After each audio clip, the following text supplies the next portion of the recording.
Hola, mi querida comunidad de Silvia Salud Inteligente. ¿Cómo están? Viernes a la tarde y aquí nos encontramos para una nueva cita de reflexiones del Shabbat. En esta cita tenemos una nueva porción que se lee del Antiguo Testamento, pero para entenderla tenemos que volver al final de la anterior. La semana pasada hablamos de la porción llamada Balak, que yo siempre les digo es una de mis porciones favoritas y una de las más fascinantes de toda la Torá, porque revela tantos secretos sobre este mundo y sobre las fuerzas que tienen influencia en nuestras vidas, sobre todo en que nos vaya bien o lo opuesto.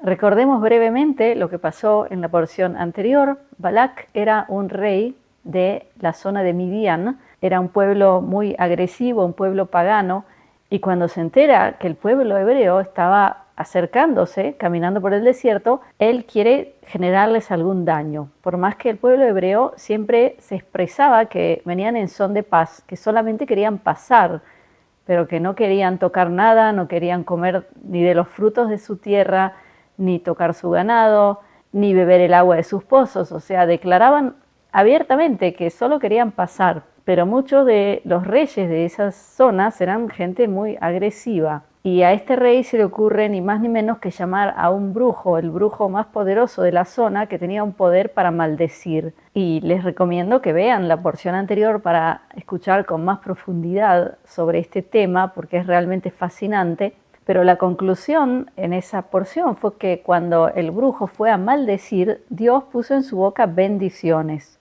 porque tal como el brujo sabía, no podía maldecirse al pueblo hebreo. Así que por más que él abrió su boca para maldecir, salieron bendiciones, salió una especie de descripción bellísima sobre el pueblo hebreo y también sobre su futuro. ¿Y eso por qué era? Porque el pueblo hebreo en ese momento estaba en un estado de pureza, es decir, estaba viviendo de acuerdo a la voluntad de Dios, con lo cual eso los hacía intocables. Pero ¿qué ocurre luego de esto? En el final de la porción, en Números 25, vamos a leer lo que ocurre. Primero lo voy a leer en hebreo y luego vamos a traducirlo al español. Volvemos en hebreo el libro es Bamidbar Haf Hei y en español es Números 25, es el final de la porción anterior. Dice así: Vayashav Israel Beshitim, Vayechel Ha'am lisnot el bnot Moab, ותקרן לעם לסבכי אלוהיהם, ויאכל העם וישתחוו לאלוהיהם, ויצמד ישראל לבעל פאור, ויחר אף אדוני בישראל. Ahora les voy a leer directamente de la traducción de la Reina Valera. Números 25 dice: Y reposó Israel en Sittim, que es un lugar, y el pueblo empezó a fornicar con las hijas de Moab, las cuales llamaron al pueblo a los sacrificios de sus dioses, y el pueblo comió e inclinóse a sus dioses, y allegóse el pueblo a Baal Peor, y el furor de Jehová se encendió contra Israel. En esta ocasión vuelvo a repetir que la palabra Jehová no existe, o sea que lo que aparece aquí son las 4 letras del tetragrama, que es un aspecto de la divinidad, pero no se puede traducir ni como Jehová ni como Yahvé, no es un nombre propio. O sea que es un grave error utilizar ese nombre y referirse a Dios. Y lo que expliqué en la porción anterior es que el tetragrama, uno de los aspectos que representa es la ley de causa y efecto. Y aquí tenemos un ejemplo par excellence de lo que es la ley de causa y efecto. O sea, cuando el pueblo de Israel respetaba la voluntad divina, que si lo resumimos solamente en una frase, es amar al prójimo como a ti mismo, porque todos los mandamientos tienen que ver con, primero, ser consciente que el prójimo también tiene derechos y también sufre, y no generarle sufrimiento, o sea, tratarlo como si te trataras a ti. O sea que los mandamientos no tienen algo arbitrario, sin lógica, vienen a ser una base ética para que pueda una sociedad coexistir en paz. Pero a nivel metafísico, al violar esas leyes, uno genera una especie de karma negativo sobre su vida. Y ahora quiero comentar, entre paréntesis, que a veces me comentan ustedes abajo en los comentarios que por qué uso la palabra karma, que viene de la India, que es algo pagano. Yo creo que está más que claro que trato de utilizar un concepto que hoy se entiende a nivel mundial como causa y efecto, es decir, si hiciste mal, vas a experimentar el mal, si hiciste bien, vas a experimentar el bien. Entonces utilizo esa palabra no porque yo sea creyente en ningún tipo de religión de la India, ni porque yo sea budista, ni nada por el estilo, simplemente porque es una palabra que todos entienden. Entonces, volviendo a la porción, luego de ese intento de maldecir al pueblo hebreo fallido, en el que al final salen bendiciones, el pueblo pasa por un poblado en Sittim, que pertenecía a la zona de Moab, y dicen que las mujeres eran bellísimas, las moabitas. Por ejemplo, aparece en la Torá también Ruth la moabita como una mujer bellísima, la mujer que quiso adherirse al pueblo hebreo y adoptar su fe. ¿Y qué ocurre cuando el pueblo hebreo pasa por ese poblado?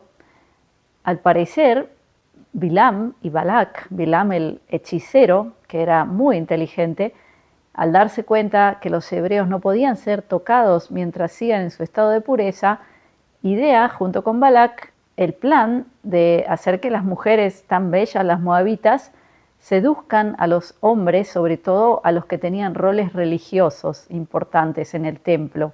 Y no solo eso, sino que las mujeres llevaron a los hebreos, a los hombres hebreos, a comenzar a adorar al dios Baal Peor, que es Moloch, que es ese dios que todos conocemos, que aparecía en todas las culturas del Medio Oriente en esa época, el cual se representaba como una enorme estatua con las manos hacia adelante, la boca abierta, porque la palabra Baal Peor, Peor quiere decir boca abierta. Entonces dentro de esa boca se tiraban los animales, los niños, la gente que se sacrificaba, y dentro de esa estatua había una hoguera, y esa era la máxima expresión del paganismo y también de la adoración del lado oscuro, porque la idea detrás de ese Dios era que tú tienes que sacrificar algo muy valioso, y en muchos casos eran los propios hijos de las familias, para que te vaya bien, para tener éxito en la economía o en lo que sea. O sea que esa creencia es todo lo contrario de lo que enseña Dios, que es tú sé una buena persona y vas a recibir bendición, pero ese Dios decía no, sacrifica algo, genera un sufrimiento tremendo en un ser querido y eso te va a hacer tener éxito en lo que tú pidas. Y está de más decir que hoy hay gente que sigue adorando a ese Dios.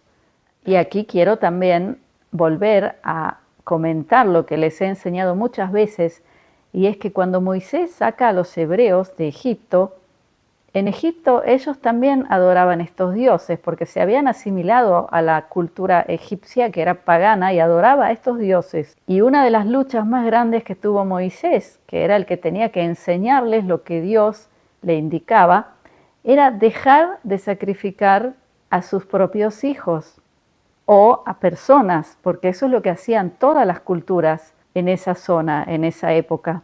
Y es la Torá hebrea la primera que dice basta. Y la prueba de esto es esto que ocurre aquí en esta porción, porque como ellos habían salido hace muy poco tiempo de Egipto y estaban tratando de despegarse de todas las costumbres tan oscuras del paganismo, pero era muy fácil caer en la tentación. Por ejemplo, cuando ocurrió el famoso evento del becerro de oro, pasó exactamente lo mismo. Y ahora vemos como luego de estar en un estado de pureza y de integridad y de unión con el Creador tan grande que no se los podía ni siquiera maldecir, inmediatamente después caen en la trampa.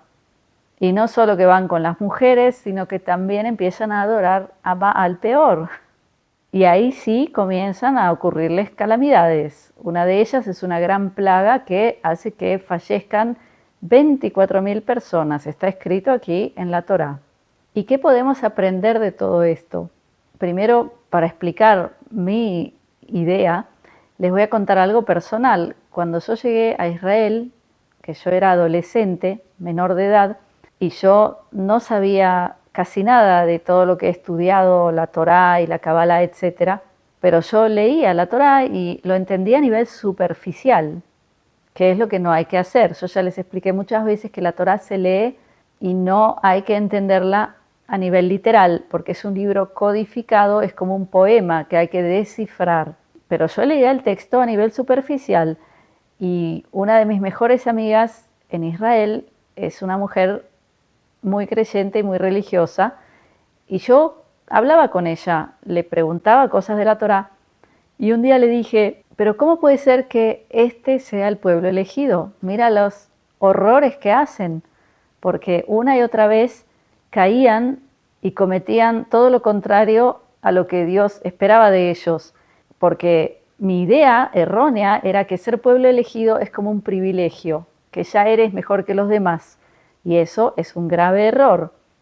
Lo que ella me explicó, que yo hoy lo entiendo, es que Dios elige un pueblo no porque fuera mejor que otros, porque no lo era, sino que lo elige para empezar a educarlo y para intentar que en algún momento empiecen a mejorar su conducta y se eleven y lleguen a un estado de pureza y se conviertan en algo mejor. Pero ellos eran gente como todos. Y lo vemos aquí, lo vemos con qué facilidad de un momento de pureza y de unión al Creador caen en la tentación y cometen aberraciones, y eso lo vamos a ver una y otra vez en la Torá. Y si hablamos un poquito más a nivel metafísico, tenemos que saber también que el pueblo de Israel no se refiere a una etnia, ni a una identidad nacional, ni a una religión, se refiere a un grupo de almas. La palabra Israel en hebreo se puede descifrar como yashar el, que quiere decir directo a Dios, o también lo podemos interpretar como conectado a Dios. Y eso es a nivel de alma. Y ahora quiero tocar un punto que no puedo evitar comentar. Se ha puesto de moda en las redes sociales, está en boca de muchos youtubers, hablar mal del pueblo elegido. Y al decir pueblo elegido se refieren a una etnia. Está más que claro que hablan de la etnia judía. O sea que han encontrado una forma de suplantar la palabra judío con pueblo elegido para no quedar como si fueran racistas. Pero sin lugar a dudas, todos los que hablan de esa manera están poniéndose una máscara que oculta detrás de esa máscara que son gente racista que está intentando dañar a gente inocente. Parece que la memoria de todos fuera tan corta, no hace ni 100 años que ocurrió algo tan terrible en la Segunda Guerra Mundial, solo por odio y racismo. Y sería bueno que refresquen la memoria para que vean lo que está pasando hoy y para darse cuenta que todo pareciera como si se está por repetir. Y no hablo necesariamente de los judíos, hablo de todos en este mundo que están en una situación en la que se puede repetir algo tan horrible como lo que pasó en la Segunda Guerra Mundial. Y si hablamos de pueblo de Israel o pueblo elegido, tienes que entender que el pueblo elegido somos todos. ¿Y por qué es eso? Porque todos fuimos elegidos para estar aquí en este momento de la historia de la humanidad que es tan, tan importante. Y solo de tus actos como ser humano depende si vas a heredar la tierra, la nueva tierra, que probablemente quedará luego de todos estos eventos apocalípticos que estamos viviendo. Ya no importa de qué nacionalidad eres, de qué religión, lo que importa es quién eres en tu corazón y cómo actúas. Y sinceramente estar expresándote de forma racista hacia gente inocente no es algo que te va a ayudar a poder pasar con integridad estos momentos tan fuertes que estamos viviendo. El señalar gente inocente por su nacionalidad, por su religión, por su credo, eso es racismo, y el racismo es algo oscuro. Eso no va junto con la divinidad ni con la voluntad de Dios. Nunca lo olvides. ¿Acaso quieres ser parte del problema, agregar más odio y más caos al mundo? ¿O quieres ser parte de la solución? Sería bueno que te hagas esa pregunta. Así que no olvides nunca, tú eres el pueblo elegido. Pero el ser pueblo elegido no te da ningún privilegio y no te promete nada. Solo fuiste elegido para vivir este momento y para mostrar quién eres dentro de esto. ¿Eres parte del problema, de los que generan odio, división, caos? ¿O eres parte del lado de la misericordia, los que quieren traer paz, amor, los que quieren actuar desde el lado del bien, viendo al prójimo como a sí mismo? ¿De qué lado estás? Nada más, mi querida audiencia, los dejo con esa pregunta, con ese material de pensamiento. Y como siempre les agradezco estar aquí, escucharme y los invito a comentar abajo. Me encanta leer lo que ustedes opinan. No siempre puedo responderles a todos por la gran cantidad de comentarios, pero siempre los leo. Por último, los invito como siempre a unirse a mi comunidad privada, comunidadsilvia.com, donde doy transmisiones en vivo e indirecto hablando de lo que pasa en el mundo con libertad de expresión. Ahí pueden interactuar conmigo, hacerme preguntas, sin lugar a dudas van a conocerme mucho mejor. El día domingo tengo una transmisión, así que en una de esas pueden llegar a verme este domingo. Nada más por hoy, los dejo con mi braja, mi bendición de briut, que es salud, de shalom, que es paz, de ahavá, que es amor, y shefa shel dvarim tovim, que es multiplicidad de cosas buenas. Gracias por estar conmigo. Shabbat shalom.